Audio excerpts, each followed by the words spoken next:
It takes place in the Philippines, in Payatas? I don't know how to say that. Let's see.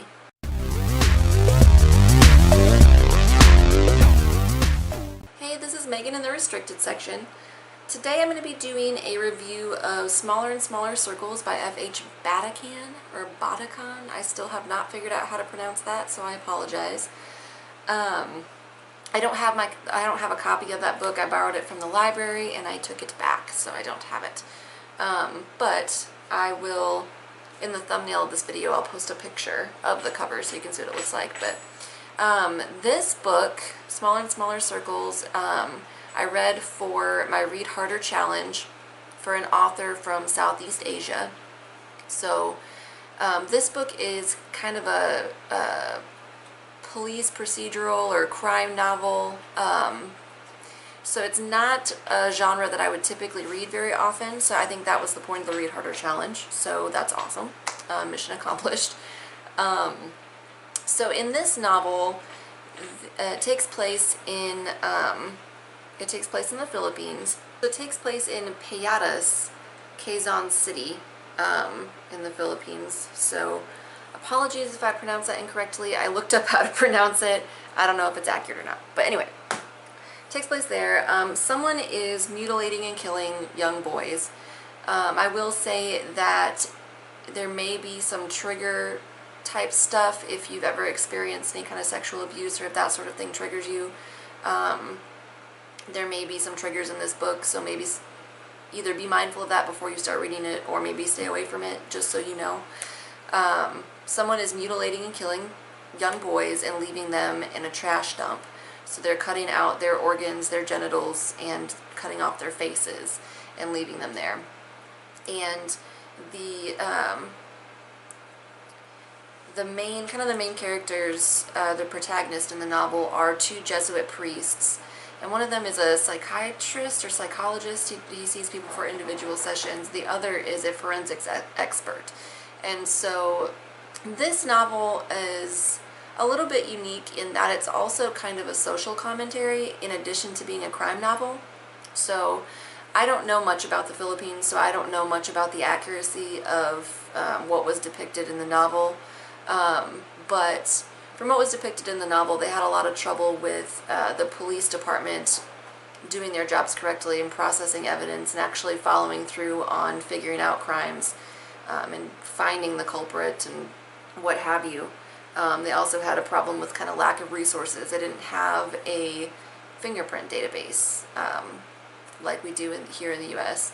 So there were those kind of issues, and there was also a lot of corruption. So these Jesuit priests, one of them in particular was struggling with dealing with the corruption of the Catholic Church and a lot of not up and up things that were happening with some priests. So they are asked to aid in this investigation to find the killer of these young boys, and they step in and do what they can for the investigation. And then, as you can imagine, I mean, things unfold and they end up finding out who the killer is, and there's a big climax, of course, and mystery solved.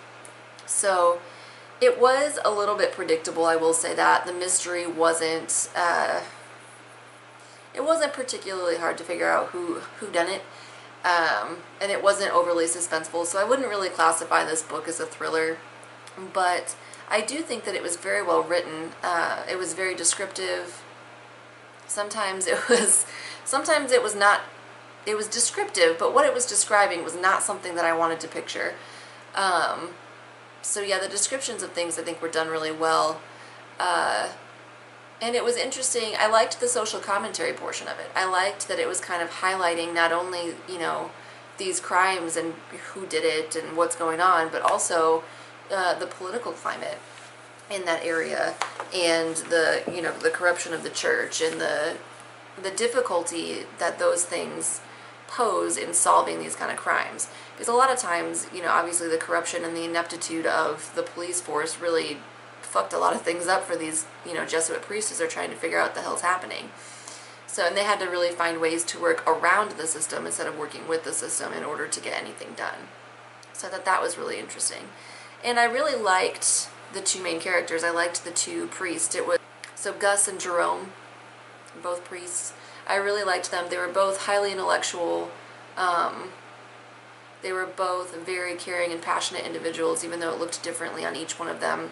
Where, you know, Gus was more, I think, maybe reserved or more careful about how he expressed his passion or frustration or whatever, whereas Jerome was more like he got red in the face a couple of times and really had to be reminded to keep his mouth shut and not fly off at the mouth. So I liked both of them, and I liked how they played off each other.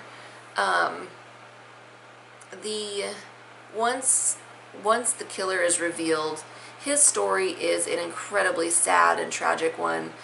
In these books, though, it is a pretty, I think it's a pretty common one, you know, a pretty common backstory for the killer in these books. So that part, it wasn't really anything unique. Well, it was terribly tragic and very sad.